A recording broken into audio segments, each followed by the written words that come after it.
Shalom. Shalom. Puji nama Tuhan, kita masih diberikan kesempatan untuk berkumpul untuk memuji memuliakan nama Tuhan. Kembali kita ibadah online pada hari Minggu di pagi hari ini. Biarlah kiranya Tuhan yang tetap memberkati kita, dan biarlah kiranya Tuhan yang selalu berkenan kepada kita. Mari saudara-saudara yang terkasih, siapkan hatimu, siapkan seluruh pikiranmu untuk memuji menyembah nama Tuhan. Mari tinggalkan setiap kegiatanmu, mari terima hadiratnya Tuhan. Haleluya. Terima kasih Tuhan Yesus untuk kesempatan yang Engkau berikan buat kami Bapa. Terima kasih Bapa, ini kami anak-anak-Mu untuk memuji memuliakan nama-Mu Tuhan. Inilah kami Tuhan, memuji-Mu Bapa. Biarlah kiranya pujian penyembahan kami Tuhan berkenan di hadapan Tuhan. Haleluya. Haleluya Tuhan Yesus. Amin.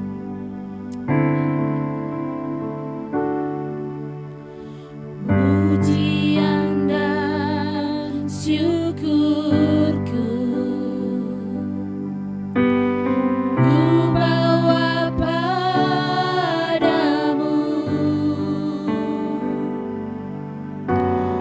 dengan rendah hati ku persembahkan.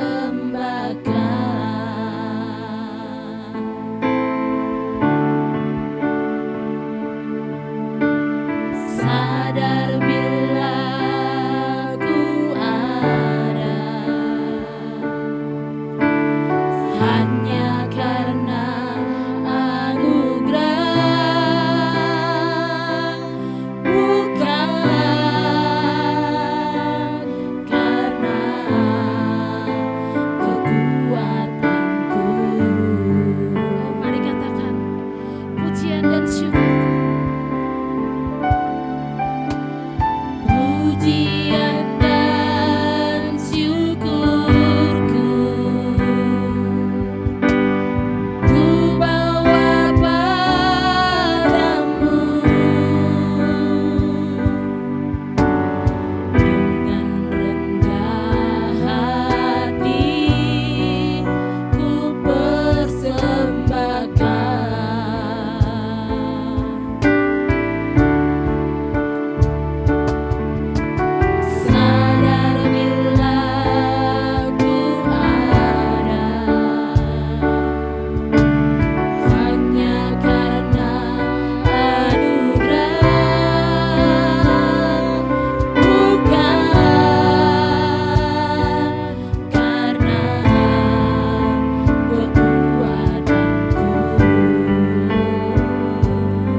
Tuhanku maha besar dan Tuhanku maha kuasa. Amin. Haleluya.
Karena rasa tenang di hatiku hanya ada di dalam Tuhanku. Haleluya. Mari katakan, hanya dekat kepadamu Tuhan. Ada kekuatan baru dan Engkaulah perlindunganku. Haleluya Tuhan Yesus. Ini kami Tuhan yang akan hanya mendekatkan diri kami kepadamu. Haleluya Tuhan Yesus.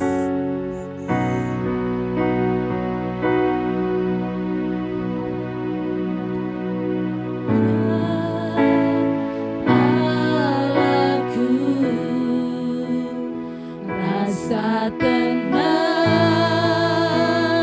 hatiku, Kau sertai jalanku.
dikasihi oleh Tuhan Yesus Kristus, kita mengucap syukur pada kesempatan hari ini kita dapat bersama-sama bertemu dalam ibadah kita, sekalipun kita dari berjumpa lewat layar, handphone, mungkin laptop, televisi saudara. Kami kita bersyukur bahwa Tuhan yang telah memberikan kesempatan hingga kita dapat beribadah kesempatan hari ini.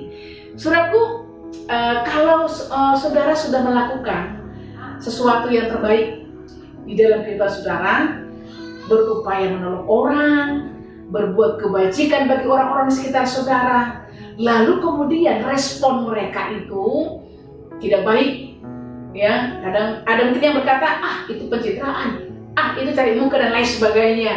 Bagaimana perasaan saudara? Apalagi kalau ada orang membalas kebaikan yang kita buat itu dibalas dengan kejahatan. Ya, air susu dibalas dengan tuba. Air tuba, saudaraku, itu sesuatu yang sangat menyakitkan, saudara. Hal ini pernah dialami oleh Nabi Elia di masa hidupnya, saudara. Ya, Nabi Elia sekaliber itu, ya, yang sudah melakukan hal-hal yang luar biasa, tapi ada masa dia menghadapi krisis pengharapan dalam hidupnya. Dan kita perhatikan lewat krisis yang sedang terjadi, Tuhan masih menunjukkan pemeliharaannya, saudaraku, bagi Elia. Saudaraku yang dikasihi Tuhan, sebelum kita belajar firman ini lebih jauh, saya mengajak kita untuk berdoa. Mari kita berdoa. Bapa di surga, kami menaikkan syukur kami kepadamu pada kesempatan hari ini, karena Engkau masih memberikan kami nafas kehidupan, sekalipun kami sedang diperhadapkan dengan bencana, yaitu pandemi COVID-19, kami bersyukur kami hari ini di dalam perlindungan Tuhan. Dan sekalipun ada saat ini yang mengikuti ibadah ini sedang terpapar oleh sakit penyakit, kami percaya Tuhan Engkau turut campur tangan atas mereka untuk menyembuhkannya. Sobatnya, pada kesempatan hari ini kami rindu Tuhan Engkau berbicara kepada kami, bagaimana kami dapat merasakan pemeliharaan Tuhan di tengah-tengah krisis yang kami hadapi. Tuhan, berfirmanlah pakai hamba-Mu yang sangat terbatas, sehingga apa yang hamba-Mu sampaikan sesuai dengan kehendak Tuhan. Urapi Bapa, di dalam nama Tuhan Yesus kami berdoa, haleluya, amin. Saudaraku, saya mengajak kita untuk membaca bagian firman Tuhan ini di dalam 1 Raja-Raja pasal yang ke-19 ayat 1 sampai 8. Nanti akan ada ayat-ayat berikutnya, saudaraku. Lembaga Alkitab Indonesia berikan perikop Elia ke Gunung Horeb. Demikian firman Tuhan, ketika Ahab memberitahukan kepada Isabel segala yang dilakukan Elia dan perihal Elia membunuh semua nabi itu dengan pedang, maka Isabel menyuruh seorang suruhan mengatakan kepada Elia, beginilah kiranya para Allah menghukum aku bahkan lebih daripada itu, jika besok kira-kira pada waktu ini aku tidak membuat nyawamu sama seperti nyawa salah seorang dari mereka itu. Maka takutlah ia, lalu bangkit dan pergi menyelamatkan nyawanya. Dan setelah sampai ke Berseba yang termasuk wilayah Yehuda, ia meninggalkan bujangnya di sana. Tetapi ia sendiri masuk ke padang gurun sehari perjalanan jauhnya, lalu duduk di bawah sebuah pohon ara. Kemudian ia ingin mati, katanya, cukuplah itu sekarang ya Tuhan, ambillah nyawaku, sebab aku ini tidak lebih baik daripada nenek moyangku. Sesudah itu ia berbaring dan tidur di bawah pohon arar itu. Tetapi tiba-tiba seorang malaikat menyentuh dia serta berkata, katanya, bangunlah, makanlah. Ketika ia melihat sekitarnya, maka pada sebelah kepala ada roti bakar dan sebuah kendi berisi air. Lalu ia makan dan minum, kemudian berbaring pula. Tetapi malaikat Tuhan datang untuk kedua kalinya dan menyentuh dia serta berkata, bangunlah, makanlah, sebab kalau tidak, perjalananmu nanti terlalu jauh bagimu. Maka bangunlah ia lalu makan dan minum, dan oleh kekuatan makanan itu ia berjalan 40 hari dan 40 malam sampai ke gunung Allah, yakni Gunung Horeb. Saudaraku yang dikasihi Tuhan, demikian pembacaan kita pada kesempatan hari ini. Perasaan yang amat menyakitkan Dan begitu mengecewakan, itulah yang sedang dialami oleh Nabi Elia pada masa itu. Sebenarnya Elia sudah berjuang melawan pengaruh Allah-Allah dan para Baal-Baal lain, saudaraku, yang telah diikuti oleh bangsa Israel. Bahkan dikatakan tanpa kenal lelah, Nabi Elia berusaha menyadarkan Raja Ahab dan seluruh bangsa Israel supaya kembali kepada Tuhan dan menyembah Allah yang hidup. Bahkan dia bertarung habis-habisan, saudaraku, dengan para Baal. Ya, di Gunung Karmel, saudaraku, ada 450 Nabi Baal yang melawan Elia. Hanya satu orang Nabi Tuhan, yaitu Nabi Elia. Dikatakan Elia mengalahkan mereka. Ketika di Gunung Karmel, mereka membuat mesbah dari pagi sampai petang, saudaraku. Para Nabi Baal ini, mereka memanggil dewanya terus sampai mereka melukai tubuh mereka, tapi tidak ada sesuatu yang terjadi. Lalu hanya seorang diri Nabi Elia, ketika dia memanggil Tuhan, memanggil Allah dan berseru kepada Tuhan Allah Israel, saudaraku, persembahan Elia itu disambar oleh Tuhan. Api Tuhan turun untuk menerima persembahan korban bakarannya Nabi Elia. Saudaraku yang dikasihi Tuhan Yesus, sekalipun ya usaha, perjuangan, pertarungan hingga keberhasilan Elia, Nabi Elia mengalahkan nabi-nabi Baal itu ada 450, tidak membuat Elia bersukacita. Sebaliknya ada rasa kecewa, ada rasa putus asa, ada rasa depresi ya, yang sedang dialami oleh Nabi Elia pada masa itu, saudaraku. Bahkan dikatakan di dalam ayat 4 bagian B, dia ingin Tuhan segera mengambil nyawanya. Dia ingin mati rasanya. Mengapa? Mengapa hal itu terjadi? Kita lihat bersama-sama. Yang pertama, ternyata kenapa Elia bisa depresi? Kenapa Elia ingin mati saja? Sementara di tengah-tengah kehidupannya ada banyak tanda-tanda mujizat yang telah terjadi. Yang pertama kita lihat, Nabi Elia merasa sudah bekerja segiat-giatnya bagi Tuhan, tetapi bangsa Israel tidak bertobat, saudara. Ini yang membuat Elia merasa lelah dalam hidupnya. Perjuangannya, kerja kerasnya tidak membuahkan hasil apa-apa. Bangsa Israel, Raja Ahab kagak bertobat, saudara. Di dalam ayat yang ke-9, saya akan baca bagi kita, demikian firman Tuhan. Di sana masuklah ia ke sebuah gua dan bermalam di situ. Maka firman Tuhan datang kepadanya demikian, apakah kerjamu di sini, hai Elia? Setelah makan tadi diberikan oleh Tuhan, ya 40 hari 40 malam dia berjalan sampai ke gunung Tuhan. Sampai di gua itu Tuhan datang. Ada beberapa peristiwa-peristiwa dan lalu kemudian akhirnya Tuhan bertanya, apa yang kau kerjakan di sini, Elia? Apa jawab Elia, saudara? Ayat ke-10, kita lihat bersama-sama, kita dengar bersama-sama. Demikian jawab Elia, aku bekerja setia-tianya bagi Tuhan, bagi Allah semesta alam, karena orang Israel meninggalkan perjanjianmu, meruntuhkan mesbah-mesbahmu, dan membunuh nabi-nabimu dengan pedang. Hanya aku seorang dirilah yang masih hidup, dan mereka ingin mencabut nyawaku. Bayangkan, dia sudah bekerja segiat-giatnya, tapi bangsa Israel kagak bertobat. Raja Ahab sebagai pemimpin orang nomor 1 di Israel kagak bertobat. Bahkan mereka dikatakan telah meninggalkan perjanjian dengan Tuhan, meruntuhkan mesbah-mesbah Tuhan demi mesbah untuk Baal. Ini yang membuat Nabi Elia depresi. Kerja kerasnya, jerih lelahnya, apa yang dia perbuat seperti tidak menghasilkan apa-apa. Orang Israel, Raja Ahab, tidak peduli dengan semua yang dilakukan niat baik yang telah ditunjukkan oleh seorang Nabi Elia. Nabi Elia berharap Raja Ahab dan seluruh bangsa Israel itu bertobat, tapi Nabi Elia tidak menemukan itu.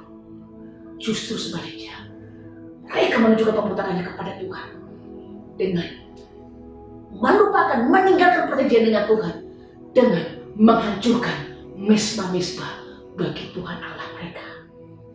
Nabi ini merasa sangat lelah, bekerja segiat-giatnya, tapi sepertinya tidak ada dampak apa-apa.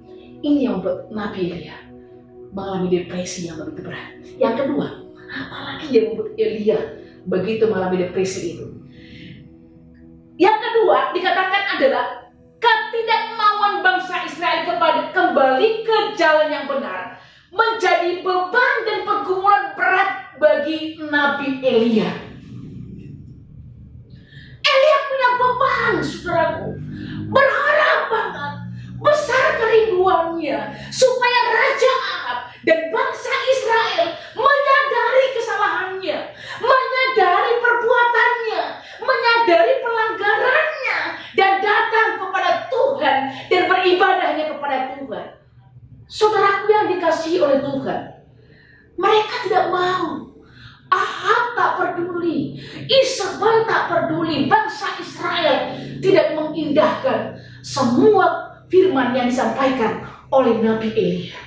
Bapak Ibu yang dikasihi Tuhan, mungkin kita sedang mengalami atau pernah mengalami situasi ini. Kita mengharapkan yang baik untuk kehidupan seseorang. Kita mengharapkan berbuat sesuatu yang baik, sudah melakukan yang terbaik, mengupayakan yang baik untuk masa depan. Mungkin dia keluarga kita, mungkin dia anak kita, mungkin dia saudara kita. Tapi sepertinya mereka nggak mau berubah. Saya percaya tidak ada di antara kita yang mau orang-orang di sekitarnya binasa.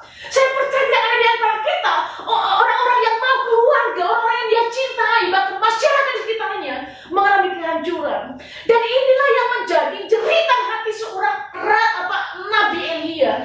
Dia ingin Raja Ahab bertobat. Dia ingin bangsa Israel kembali kepada jalan Tuhan. Tetapi mereka tidak mau. Dan ini menjadi sebuah beban dalam hidupnya. Aku tidak lebih baik dari nenek moyangku. Lalu nabi-nabi sebelumnya, mereka melayani, ada banyak orang-orang Israel dan banyak nabi-nabi seperti termasuk Nabi Yeremia dan lain sebagainya. Ada beberapa nabi-nabi juga tidak didengarkan oleh bangsa Israel. Dan ini yang menjadi beban, kesedihan, dan dia mengalami depresi. Siapakah di antara kita yang tidak merasa prihatin ketika melihat situasi di sekitarnya mengalami kebobrokan? Inilah yang sedang dialami oleh Nabi Elia. Situasi di tengah-tengah bangsa Israel, bangsa umat pilihan Tuhan itu mengalami kebobrokan, penyembahan berhala dan kemerosotan moral itu terjadi di sana. Yang ketiga, saudara, katakan, apa yang membuat Nabi Elia mengalami depresi? Yang ketiga, Nabi Elia takut terhadap ancaman Ratu Isabel. Rupanya Isabel ini ratu cukup memiliki pengaruh, ya. Dan sepertinya dia lebih dominan daripada raja, yaitu Ahab suaminya. Dalam situasi seperti ini, Nabi Elia merasa sendirian dan amat takut, sehingga dia melarikan diri, dan pelayannya itu pun tidak menyelesaikan persoalannya. Malah seterusnya dia meminta, Tuhan, segeralah ambil aku, mungkin begitu. Tuhan, kiranya cabutlah nyawaku. Dia ingin memati rasanya. Lalu saudaraku, pada kesempatan hari ini mungkin ada di antara kita, oleh karena beratnya keadaan, oleh karena sulitnya kehidupan, oleh orang-orang di sekitar kita, mungkin kita nggak bisa membawa mereka nggak peduli dengan kita. Ada mungkin orang kebaikan-kebaikan kita lakukan dibalas dengan kejahatan. Kita merasa mungkin tidak sanggup lagi. Saudaraku yang dikasihi Tuhan Yesus, mari pada kesempatan hari ini kita melihat bagaimana bahwa Allah sesungguhnya selalu ada bagi orang-orang yang berharap dan yang percaya kepadanya. Dalam keputusasaannya dikatakan, Nabi Elia mencurahkan isi hatinya kepada Tuhan. Apa dan kepada siapa saudara mencurahkan isi hati saudara? ketika saudara sedang mengalami pergumulan, beban, atau mungkin sedang mengalami depresi. Ketika malaikat Tuhan datang membangunkan dan memberi Nabi Elia makan, Elia bangun dan makan. Tapi memang yang pertama tidur lagi dia. Tapi malaikat Tuhan datang. Yang kedua kalinya untuk menyentuhnya dan berkata, bangunlah, makanlah. Kalau tidak nanti perjalanan makan semakin jauh bagimu. Nabi Elia bangun dan makan, dan oleh kekuatan makan itu dia mau melakukan apa yang dikatakan Tuhan. Dia melakukan perjalanan 40 hari 40 malam. Kekuatan makan tersebut memampukan Elia sampai di gunung Tuhan. Saudaraku, ketika di gunung Horeb, Allah menyatakan dirinya. Dalam masa depresi itu, selain Tuhan sudah menyediakan hidangan baginya, dikatakan Nabi Elia mendengar suara Tuhan. Lalu kemudian dia menutup mukanya dengan jubahnya, lalu keluar dan berdiri di mulut gua itu. Terdengarlah suara yang berkata, Elia, sedang apa kamu di sini? Terus saja pasal 19 ayat 13 sampai 18 kita bisa melihat bagaimana pengalaman Elia di gua itu di gunung Horeb. Nabi Elia menjawab, ya Allah, Tuhan yang Maha Kuasa, saya selalu mengerjakan.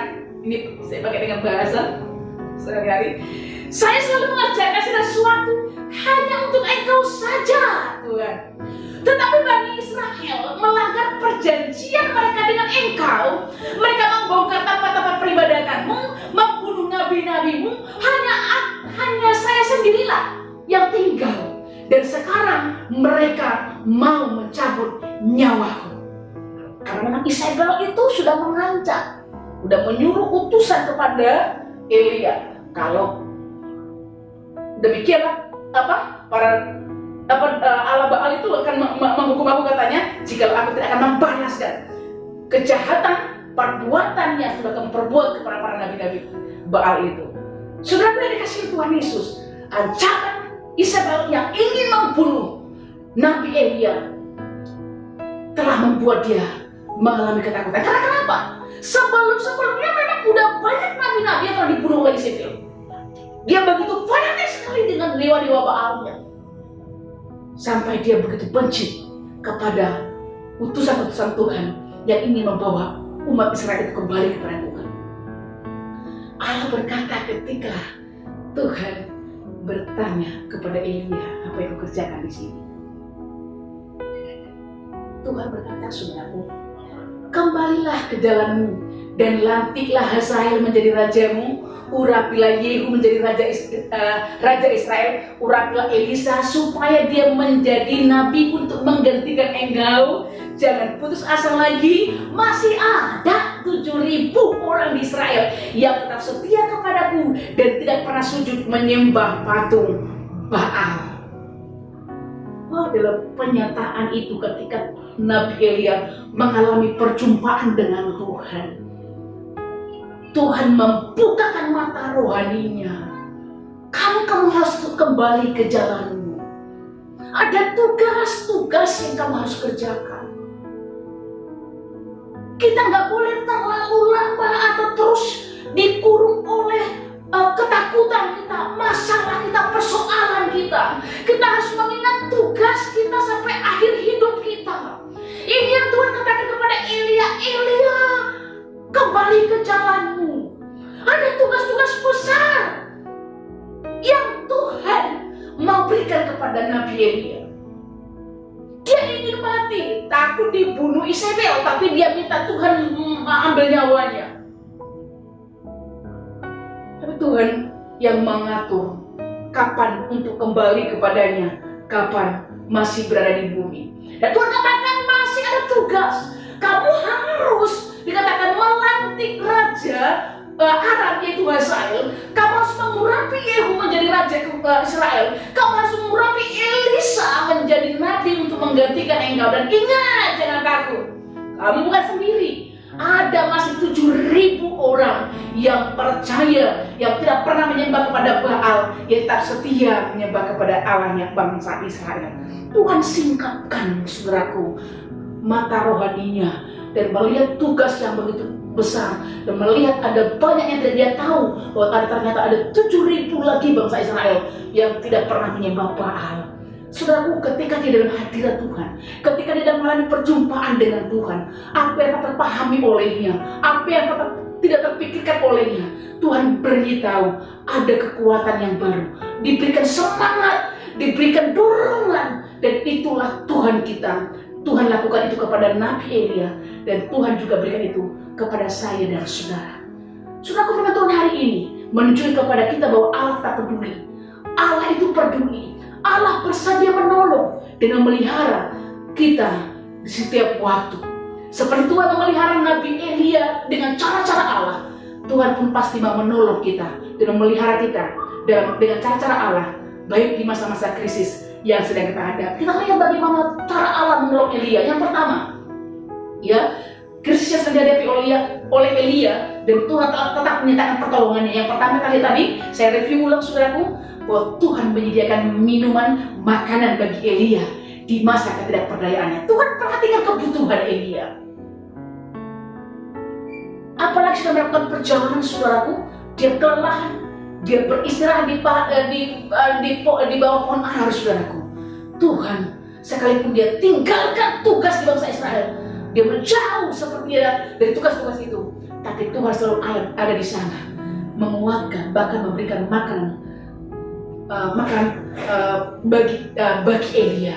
Tuhan hidangkan itu, saudaraku yang dikasih Tuhan. Yang kedua, pemeliharaan Allah bagi Elia.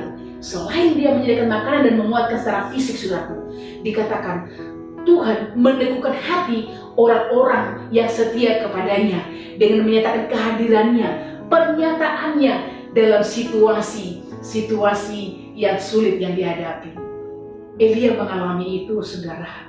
Ketika dia sudah tidak berdaya, ketika dia seperti Tuhan menjauh, Isabel ingin membunuhku, Isabel ingin mengambil nyawaku, dia ingin menyelamatkan dirinya, tapi Tuhan ambillah.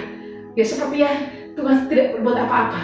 Mungkin seperti itu yang sedang dia dalam pikiran Elia. Tapi perhatikan, Tuhan peduli, Tuhan ada, bahkan nyata hadir mengalami perjumpaan dengan Elia, dan dikatakan Tuhan meneguhkan hatinya, menguatkan, memberikan dorongan lewat kehadirannya, saudaraku, dalam kesendiriannya itu bukti pemeliharaan Tuhan di masa krisis yang dialami oleh Elia. Yang pertama tadi, saudaraku, Tuhan menyediakan makanan dan menguatkan secara fisik. Yang kedua, menguatkan secara roh lewat perjumpaannya dengan Tuhan, yaitu Tuhan menunjukkan kesetiaannya lewat kehadirannya, ya, bahwa dia ada dan selalu ada bagi Elia.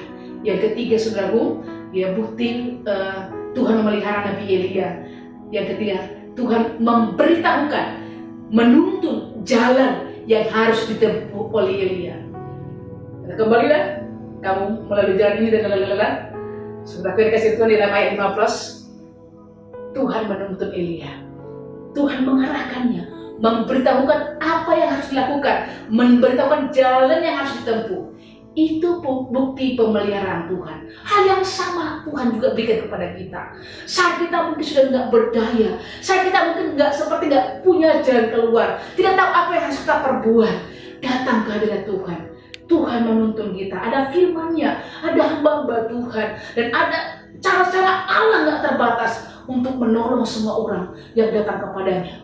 Mari kita merefleksikan sejenak, saudaraku, berefleksi sejenak tentang firman Tuhan yang kita dengarkan pada kesempatan hari. Kita mengoreksi kembali kedalaman hati kita. Kita mengoreksi pikiran kita, penglihatan kita, bahwa sebenarnya bukan masalah kecil atau besar yang sering membuat orang depresi, terjatuh, mengalami kelemahan, tetapi cara kita melihat dan menghadapinya yang kurang tepat, sehingga kita tidak merasakan bahwa Tuhan itu ada dan selalu ada pada kita, bahwa dia Tuhan yang peduli dan senantiasa memperhatikan kita.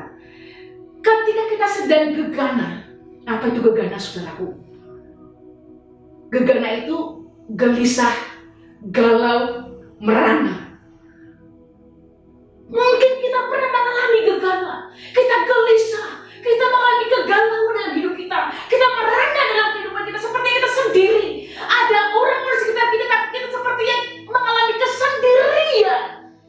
nggak mampu, kita seperti berjuang sendiri dan tidak ada yang peduli. Saudaraku, jangan habiskan tenaga dengan perasaan dan pikiran yang galau, yang merana, yang gelisah. Karena itu tidak pernah mendatangkan kebaikan, hanya mendatangkan keputusasaan. Datang dan pandang kepada Allah. Mungkin saat ini ada di antara kita yang memiliki pergumulan. Ada mungkin kita sedang bergumul dengan seputar pekerjaan. Ada mungkin kita sedang bergumul dengan tekanan-tekanan dalam pekerjaan saat ini dari atasan, rekan kerja kita.